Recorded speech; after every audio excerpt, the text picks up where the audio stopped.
एक बहुत ही अच्छी कहानी सुनाता हूँ आपको इस भाग्य के ऊपर। क्यों जीवन में देखिए, हम लोग माने या ना माने, हम सभी अंतरात्मा से ये जानते हैं कि भाग्य का एक बहुत इंपॉर्टेंट रोल है जीवन में। कहीं ना कहीं राजनीति में तो बहुत ज़्यादा है, फिल्म लाइन में तो बहुत ज़्यादा है, सफल बिजनेसमैन की लाइफ में बहुत ज़्यादा है। और मतलब अगर व्यक्ति को सफल होना है तो भाग्य का साथ मिलना जरूरी है, ये अकाट्य बात है। तो एक बार क्या हुआ नीतू जी, एक व्यक्ति था, वो जीवन में हर प्रकार से निराश था, मतलब बहुत ज्यादा परेशान, लोग उसे भाग्यहीन कहते थे, बहुत परेशान रहता था वो।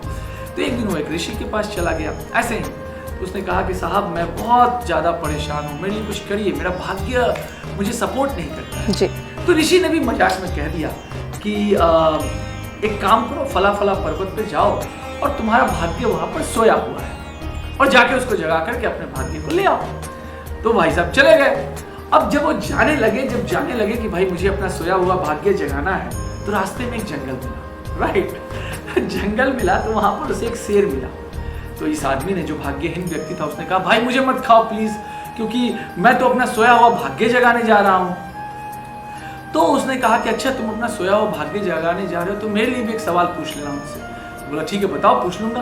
बोले भाई मैं कितना भी खाता हूँ, ध्यान रखिएगा जो भी मैं बात बोल रहा हूँ बाद में इसका आंसर मिलेगा, इसलिए इस कहानी को ध्यान से सुनिए क्योंकि इससे बहुत सीख मिलने वाली है। तो उस शेर ने कहा कि मैं जितना भी खाता हूँ मेरी भूख शांति नहीं होती है, मतलब मुझे लगता है कि मैं और खाऊं।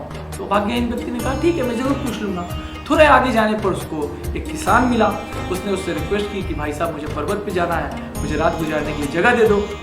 तो उसने कहा किस लिए जा रहे हो? तो उसने कहा कि भाई मैं अपना सोया हुआ भाग्य जगाने जा रहा हूँ। तो किसान ने कहा कि भाई मेरा भी एक सवाल है, पूछ लेना। बोले क्या सवाल है? बोले मैं अपनी खेती पर, अपनी जमीन पर कितनी भी मेहनत करूं, अन्न मेरी मर्जी के नहीं उगते, मेरी मर्जी के अन्न होते नहीं, मेरी पैदावार जो होती है वो पूरी नहीं होती, और इन परिस्थितियों में अपनी बेटी की शादी कैसे कर पाऊंगा, जरा इसका भी सवाल पूछ लेना। फिर थोड़ी देर आगे जब वो गया तो वहां पर उसे एक राजा मिला। राजा को यहाँ भी उसने रिक्वेस्ट किया कि भाई मैं आपके यहाँ अगर एक दिन रात गुजार लूँ तो मैं जरा सा चला जाऊंगा। तो राजा ने कहा कि ठीक है।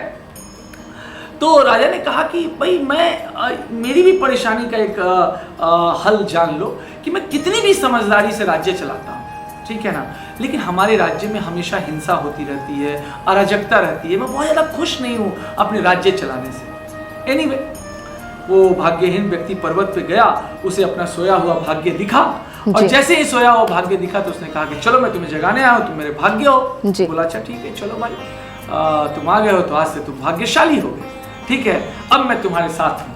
जब वो वापस आया तो राजा उसको मिला। राजा ने बोला बताओ भाई साहब, मैंने एक सवाल पूछा था उसका जवाब। तो चूंकि इस व्यक्ति के पास भाग्य इसका मजबूत हो चुका था, ये भाग्यशाली हो चुका था, तो इसने कहा कि देखिए राजन, मैं आपको असली बात बताता हूँ, आप एक्चुअली में एक स्त्री हैं, आप किसी पुरुष से विवाह कर लीजिए और फिर इस राज्य को चलाने का मौका किसी पुरुष को दीजिए, तो आप निश्चित रूप से अच्छे ढंग से राज्य चला पाएंगे। तो जब उसने सोते हुए भाग्य को जगाया और वो सोता हुआ भाग्य उसके साथ आया, क्योंकि उसने कहा कि अब भाई हम तुम्हारे अंडर में हैं और तुम भाग्यशाली हो गए, तो राजन के पास गया। उसने राजन को बताया कि तुम एक्चुअली एक स्त्री हो, एक पुरुष से विवाह कर लो। तो उस स्त्री ने जब अपना भेद खुला तो उसने कहा कि चूंकि तुम मेरा भेद जान गए हो तो तुम ही मुझसे विवाह कर लो, राइट। तो इतना बढ़िया प्रस्ताव मिलने के बावजूद भी वो व्यक्ति चूंकि भाग्यशाली हो चुका था, वो अहंकारी हो गया। उसने कहा नहीं मुझे अभी विवाह वगैरह नहीं करना है, आप एक काम करिए, आप किसी और से विवाह कर लीजिए। ऐसा जान करके रानी ने अपने मंत्री से विवाह कर लिया और कुशल पूर्वक राज्य चलाने लगी। आगे जब वो आया तो वो किसान से मिला। तो किसान ने पूछा भाई मैंने तुमसे एक सवाल किया था कि मैं कितना भी उगाता हूँ मगर मेरे खेत में अनाज नहीं उगता, तो मैं क्या करूँ? उसने कहा कि भाई कुछ करने की ज़रूरत नहीं है, मेरा भाग्य बहुत प्रबल है, मैं बता सकता हूँ कि तुम्हारे खेत में 7 कलश हीरे जवाहरात के यहाँ पड़े हुए हैं, जाओ उनको निकाल लो, तुम अमीर आदमी बन जाओगे, उससे तुम्हारी कन्या का विवाह भी हो जाएगा। तो किसान ने कहा कि जब तुमने मुझे अमीर बना ही दिया तो मैं चाहूँगा कि तुम मेरी कन्या से विवाह कर लो। उसने कहा कि नहीं मुझे विवाह वगैरह नहीं करना, मेरा भाग्य बहुत प्रबल है। आगे जब वो बढ़ा तो उसे वही शेर मिला। तो शेर ने कहा कि साहब मैंने तुमसे पूछा था कि वो मेरा भाग्य, ये मैं कितना भी खाता हूँ मगर मेरी क्षुधा शांत नहीं होती। तो उसने कहा कि देखो इसका उपाय बस इतना है कि तुम किसी मूर्ख व्यक्ति को खा लो, तुम्हारी क्षुधा यानी कि तुम्हारी भूख शांत हो जाएगी। तो उसने कहा कि अच्छा अपने यात्रा का वृतांत बताओ, हालचाल बताओ, क्या हुआ? तो साहब उसने बताया कि मुझे राजन ने ऐसे ऑफ़र किया, मैंने उस ऑफ़र को एक्सेप्ट नहीं किया, फिर किसान को मैंने अमीर बनाया, किसान के ऑफ़र को एक्सेप्ट नहीं किया। तो जब उसने इतना बताया तो फिर उसने कहा कि अच्छा अब तुम किसको खाओगे? बोला मेरे सामने दुनिया का सबसे बड़ा महामूर्ख तो स्वयं तुम बैठे हो, अगर मैं तुम्हें खा लूँ तो मेरी भूख शांत हो जाएगी। जो आदमी भाग्यशाली होने के बावजूद भी धन और स्त्री के ऑफर को ठुकरा के आ जाए, उससे बड़ा महामूर्ख और कौन हो सकता है?